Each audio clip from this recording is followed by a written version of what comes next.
Lawrence arrived penniless in San Francisco with less than $20 to his name.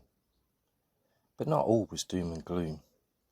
Mountseer had sold the captain's doll for £1,000 to Hearst International, although they would later release it. Still, he was able to stay in the Palace Hotel, which was once a corrugated iron hut where the ox wagons once unhitched, but was now a great building with posts and shops in it, like a little town in itself. He knew that Taos would cost next to nothing, so this was a good opportunity to help friends or pay off debts.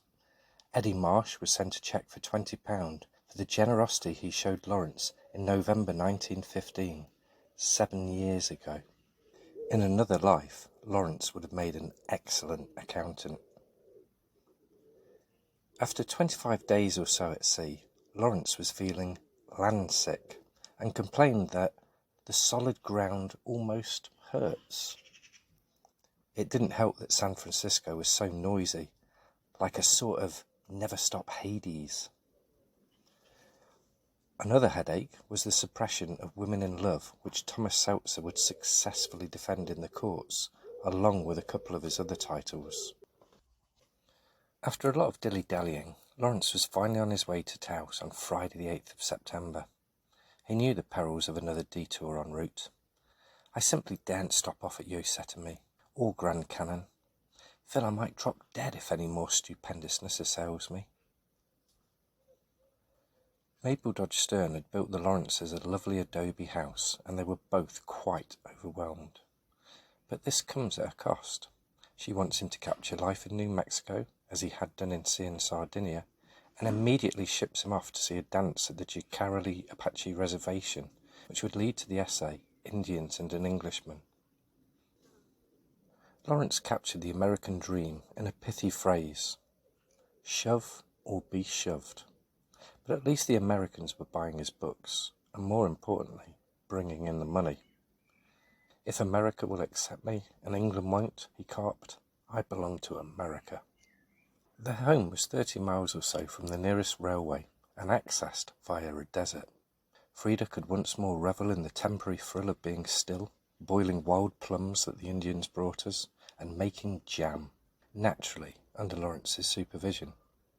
Lawrence could once more become a stranger in unfamiliar surroundings. I feel a great stranger, but have got used to that feeling and prefer it to feeling homely.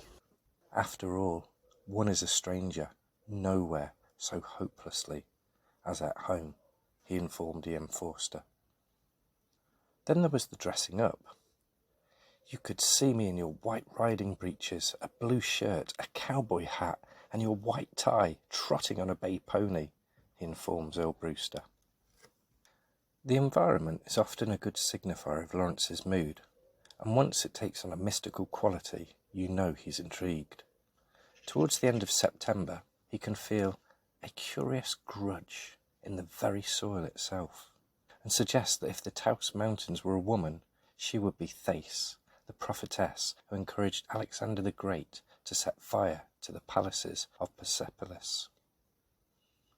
At the time, Lawrence was polishing off the proofs of studies in classic American literature, whereby he analysed each writer according to his personal set of values and circumstances.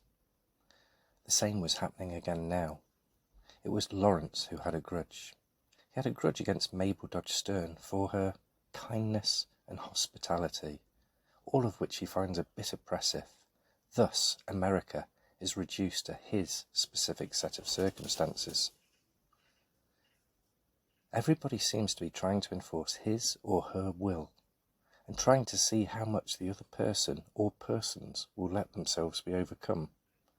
Of course, the will is benevolent, kind, and all that, but nonetheless, it is other people's will being put on me like a pressure. For Lawrence, this negative, individual, and egoistic will seems to be turned against all spontaneous life. And it's for this reason that America is neither free nor brave, but a land of tight, iron-clanking little wills, everybody trying to put it over somebody else, and a land of men absolutely devoid of the real courage of trust in life's sacred spontaneity. The Star-Spangled Banner is more appropriately stripes of persecution. And with that, he declares he wants to return to Europe in the spring, that Italy has his heart, and even confesses a slight bit of homesickness for England, though I still feel very angry against it. He knows that all of this travelling is a form of running away from oneself and the great problems, and that perhaps it is his destiny to try these places, to know the world, all of which brings him back to a recurring solution. Only the desert has a fascination, to ride alone, in the sun, in the forever unpossessed country, away from man.